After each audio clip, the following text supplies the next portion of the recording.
shoes, and something special happened to Rendezvous with on this next Sunday. So, Coach, we'll start off with you. And Neil is not here because, of course, I forgot that open houses and stuff like that. So I'll have you introduce yourself and how long you've been coaching with the team. Yes, I'm Justin Podge. This is my 13th year here at Luxemburg-Casco. I'm our team's defensive coordinator. I teach at the middle school, Triad, and I also help coach track and field. So you didn't have to do the open house. I was just last week. Okay, awesome. Okay, so you got that taken care of and things like that. Yeah. And 13 years, that's obviously a long time to coach the defense and just coach in general. What keeps you coming back year after year to assist the team? So for me, it was football's given me a lot of great opportunities in my life. The life lessons that you learn through football. I recall, obviously as you grow up in a small town in the community, I grew up in Luxembourg. I graduated from Luxembourg. You're with your parents and your family. You're raised by kind of an extended community. And a lot of those people to me were my teachers and my football coaches and the coaches that I had. So, I always think, with teaching and coaching, you do it because, at a time of a teenager's life, they need people that care about them, not because they have to, because they're blood relation, but because they choose to. And, you try to hold kids accountable and work on their resilience and their ability to persevere through difficult times. And the hopes is in 5, 10, 15, 20 years when you see them, there's that positive relationship that you built and something that you found to look back on. Now, honestly, when we last saw Luxemburg-Casco, it was not the happiest situation with Tatum going down with that injury. Brotherhood of belief. We hear it, we see it on T-shirts and things like that. But you definitely saw the brotherhood last Friday. Nobody in the stands was really heartwarming to see. Every member of the team went to go check on him. But now it comes down to that belief part where, okay, Tatum's out. How do we kind of not just get back on the field again? Because that's got to be hard for anybody to see. But, tactically and things like that, trying to plan for life without Tatum. So how has this week of practice been, knowing that that's how last week ended? It's the next man up mentality, and we kind of alluded to the brotherhood belief. And, it's something that we don't just say. Back when I first started here, love and respect to all those teams, but we tried to come up with a different slogan every year. And some of them, were good, and some of them were weird, and, sometimes it was just a thing that you put on a wristband that you wear, but you don't talk about. So the brotherhood is something that's real. We talk about it every single day. When we break it down, that's what we talk about. When things are tough, when you're going through 50-50s or conditioning sessions, I hear this guy, we're in the all blue here, talk about we're in it together. We're here together, right? If you're struggling, you're not the only one. We're here together. So it's just that mentality. It's the next man up mentality. You can't replace the Tatum pull-off. And I'm not just talking about the accolades or the stats or his role on the field, just the person himself. He's the type of kid, he does everything right. I taught him in middle school, so I've known him as a student / athlete for 6 years. But with coaching with his dad, Greg, I've seen him as a ball boy running around on the field, and he's just always been the type of person that does everything right. So again, you alluded to not a person moved or spoke until Tatum was headed off, and I think that's a show of respect and a testament to not only Tatum but the clubhouse family as a whole, and something that was kind of cool for our community. Obviously, this week you don't have to go very far for your next game. Yeah. Being a Luxemburg-Casco alum as well, what does that game mean to you?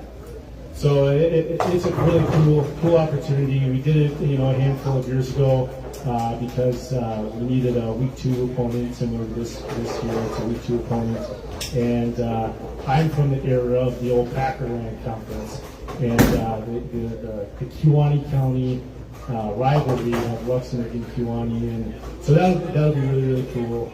Our communities are close.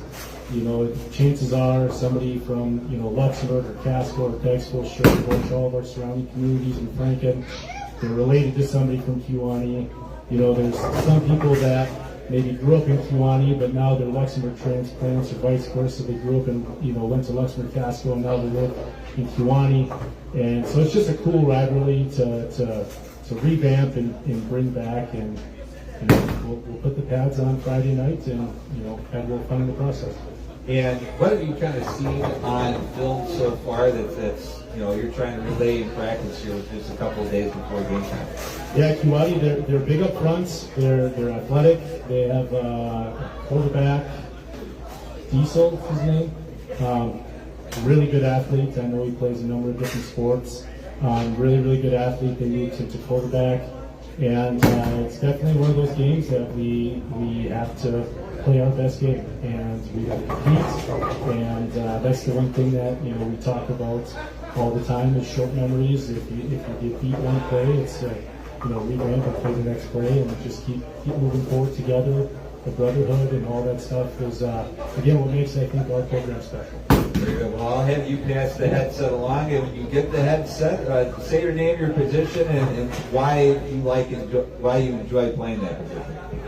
My name is Ethan Warner. I play offensive line, left tackle, and the linebacker. I love playing defense because you just get to hit people and it's pretty fun.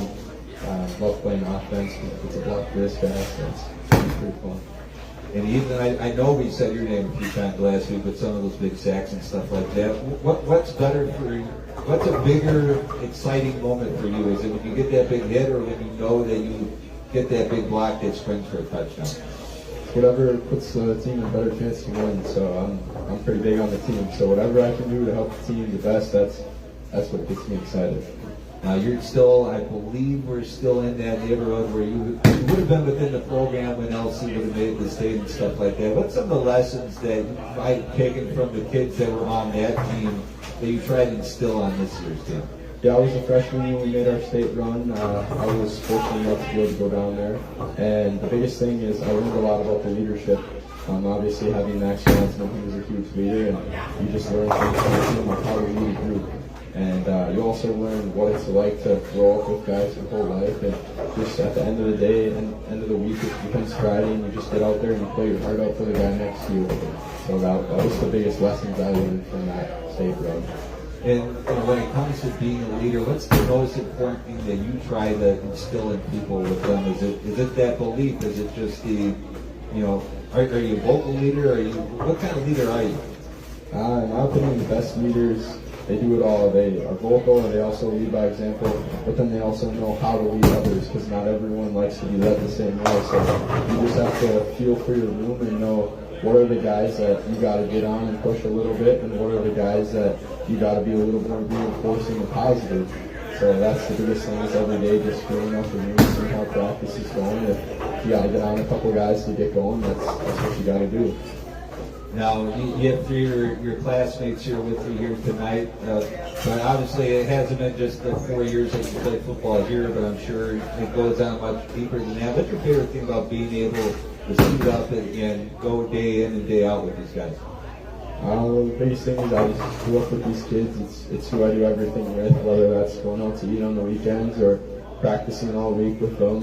I play other sports with them, they play other sports. We support each other like crazy, and that's just the most fun part, is just seeing how everyone's lifestyle is different, but at the end of the day we come together and we're a pretty tight-knit family. And now, number time. Give me a number 1 through 96.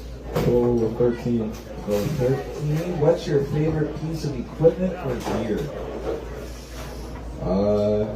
Definitely the helmet. That's pretty important. I would certainly say so.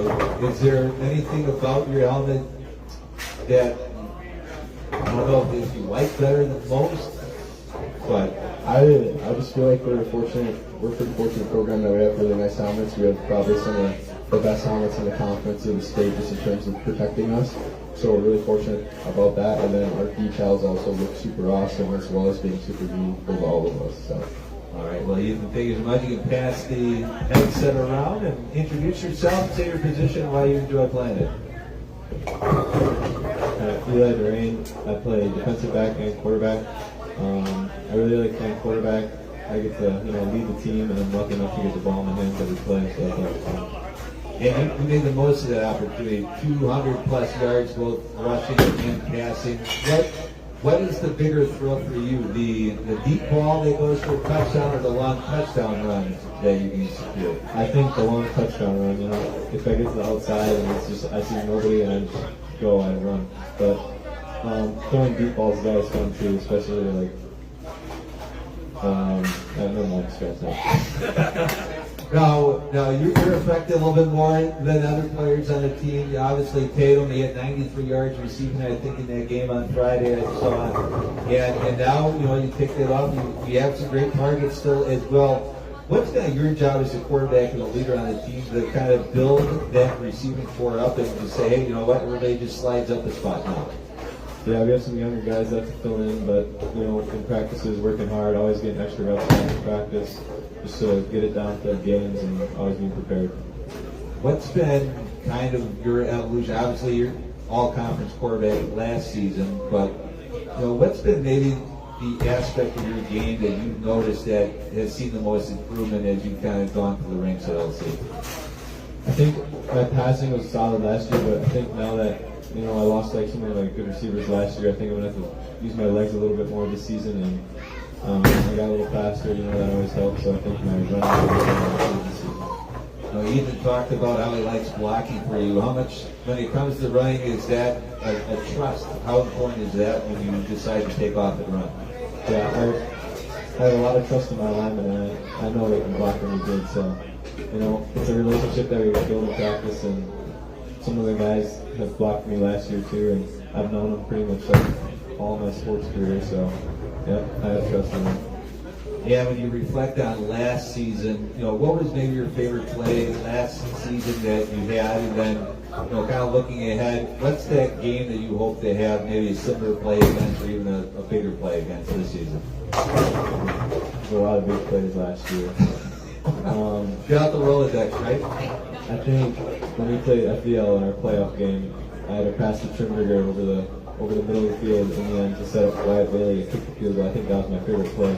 And having a similar play like that, even in the playoffs or just like a regular season game towards the end of the game, I think that would be pretty cool. And then finally, before we get to our fun question here as well, we talked about Tatum a lot. We obviously hope he's doing well at home. What was that first practice like after that game like to kind of get everybody on the same page? It's a lot different without Tatum. It doesn't seem like the whole team's there. It's just I don't know, something felt off. But obviously, you have to work through it, and some of the younger guys step up, take his place. But you got to keep the energy up at practice, even though he's not there. I know he's talked a lot, of big leader for us, but we got guys to fill in for him. And then 1 through 96. Give me a number. 90. 90. All right, making you go to the final page here. What advice would you give younger athletes? The high school career in every sport always goes so quick. I'm a senior now, and the first 3 years went by so fast. I had 1 year left, so I, work hard, and those 3 years go really fast. And, I'm trying to get to here.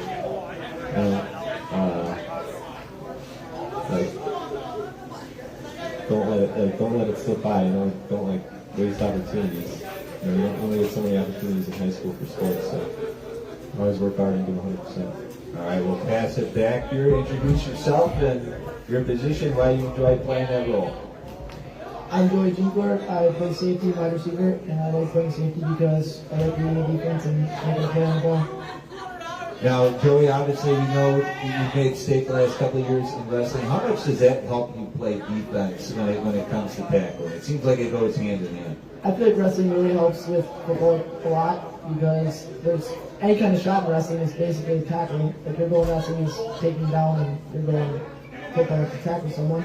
So it really helps getting low enough to take someone down and knowing how people balance kind of with wrestling, and then how to use your hips and punch your hips and everything like that.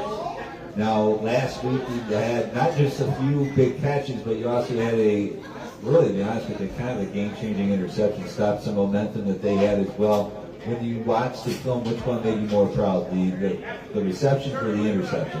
It's really close between the interception and the catch I had on that drive from the interception that put us in field goal range almost. But I would probably say the interception because I feel like that even that momentum that we gained from the interception gained momentum after halftime. Now take us through that play. Is that something that you were able to see in film? Is that just something that you were able to pick up a cue? Because I feel like you didn't really have to move that much. Yeah, I kind of was like looking over at the two receivers and I realized they were both going deep and I saw one of them was completely covered by Tatum, I believe. And then I just saw the ball in the air and I knew the receivers right there and I went to play. And what goes in your head in that motion, knowing that you got a good opportunity as long as, you don't get penalized yourself or you don't get taken out from behind by the wide receiver? I'm kind of just thinking of securing the ball and making sure that we don't lose the ball after the interception and keeping the ball on our side. As we mentioned before, obviously, we know you from wrestling. We've talked before about that when you've been on the football team for a number of years here. What is it like going through all these experiences with a lot of the same guys, season in and season out, and kind of knowing that this is kind of that final year for them? It's pretty crazy knowing like that it's almost all over already, but it's really great being in all these sports with everybody because you really build a closer connection, not just in football, but like through wrestling and other sports. And like, yeah. And then, spoiler alert, told Gary Service your dad. Yep. Sponsor of the Kewanee County Wrestling Podcast, so obviously there's the LC Kewanee connection, not just with the podcast, but with your dad's business as well. How excited are you to kind of put on the maroon and gold and face the purple and gold this weekend? I'm really pumped up. I just know that Kewanee is a good team, and we're gonna have to play our best to beat them, and it's gonna take a lot. All right, 1 through 96. Give me a number. We'll go with number 8. Number 8. That is, who's the funniest teammate? Oh. Well, besides myself. So we're shooting for number 2 on the team right now with this question. That's a tough one. Who do you guys think? Oh yeah, Lade Lebanon. Okay. One of our running backs. He's really funny. All right. Is he funny like a clown funny? Does he amuse you with jokes and stuff like that? It's not really jokes. It's just kind of like sometimes we make fun of him. He just takes it weird and like just gets mad at us so easy. And we just making him mad. And it's just so funny. All right, well, Joey, thank you. You can pass it on. Final guest of the evening as we wrap things up here with our Fall Sports Preview. Say your name and your position and why you enjoy playing it. My name is Wyatt Bailey. I'm the kicker for the team, and you just stumbled into a role that you've been able to do pretty well for the last couple of years. yeah, sophomore year I started. And when did you realize that you were good at kicking? I think our main guy, ever since like in our grade when we were starting off at like TV2 and everything, freshman year obviously didn't really get into it, but then Jacob Walton, which plays the line now, so he's playing heavy reps, so it's harder for him to kick obviously. But then I took the role over my sophomore year, and it was just kind of like in practice I was like, oh, I want to try this, and ever since then I just worked really hard at it, and I've been practicing it games. Were you a natural right away, or was it kind of an acquired skill that you had to take on so you can keep that starting role? I don't really know if I mean, in my eyes, I guess I don't really know. I kind of just like doing it, I enjoyed it. That's what I like to do. And, you hit that big field goal at the end of the first half. A lot of momentum was starting to push their way, but then, as we mentioned before, Joey gets not just the interception, but the big reception, and then everybody's staring at you with a couple of seconds. What goes through your mind in those situations when it comes to field goal, whether it's, a game-winning kick that I know you've had in the past, but also in that case, just a big, timely field goal? I feel like it used to affect me a lot more, but then realizing all the support I have from all my brothers and my coaches is I just try to keep a clear-headed mind and just one step at a time, line up, straight through the uprights, and keep going with the game, because the game's not over until the clock hits 0. Now, what is your practice schedule like? Because obviously, going to like Packers training camp, for example, you're not kicking the whole time. Do you have another position just in case, like you back up anybody, or are you just pretty much taking a corner of the field and going through your steps? Usually it's just like I kick before practice when we're warming up and stuff before we do anything too crazy, and then at least I'm ready for when we actually do kickoffs, punts, field goals. But otherwise I'm a lineman, and then I'm trying to do I'm a defense lineman, offense, I was kind of up to them. That's kind of it. And then whatever. You know you're kicking. Yeah. But yeah, wherever the coaches need me, when we're doing team offense, team defense, I try to fill wherever I can to give us a look. And then finally, before we get to a number of questions here, we kind of talk about the brotherhood of belief and being with your brothers. What does it mean to you to kind of go through this journey with the senior class, not just on the football field? You're wearing your track and field sweatshirt as well. What does it mean to kind of go through this experience with them, knowing that and you got one more year, a few more months, and that's all done? It's just been really great ever since being preschool or whatever. Being really young, I've been growing up with these guys. They've always had my back through all the sports that I've played with them. And I know that even if I don't do something right, I miss a kick or I shank a kickoff, they're really there to help me down back. Then our final one of these is give me a number 1 through 96. 70. 70. And that is, would you rather win a rivalry game or a playoff game? Rivalry. Honestly, I like rivalry game, but playoff game because just being able to continue to playoffs, have a longer season, so it's great when we play more time with my brothers. Very good. Well, once again, we will have Luxemburg-Casco in Kiwani this Friday night at 7 p.m., 6:45, pregame show at 104.1 WRLU. Eric Fisher will be back in the booth. And good luck this weekend. All right, thanks for joining us here on the Sports Preview once again. And that will wrap things up here at the Rendezvous. We thank you for watching at home. We thank you for coming in if you've already come in and now you're watching the end of it. We appreciate